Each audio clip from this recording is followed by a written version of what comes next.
I remember when the Lord had told me to wake up to pray at a certain hour. And at this point, he told me to wake up to pray at 3:20 in the morning.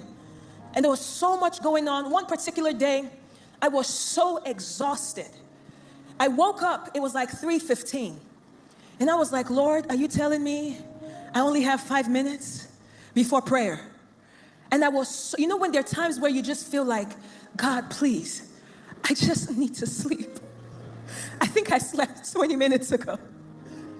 And this time was a bit different because I said, Lord, there was some, I don't even know, and it obviously was the Holy Spirit, but in that moment I said, Lord, you are outside time.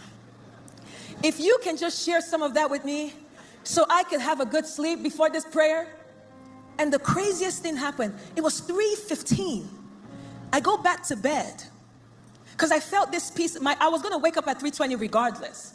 But I was just like, God, please, let me just, please. I go back to bed.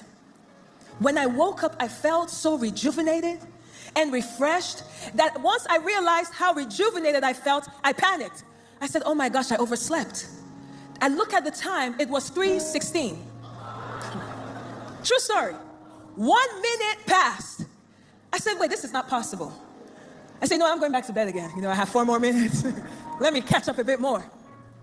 I went back to bed. I took my time. At least that's how it felt. I woke up, it was still 3:16.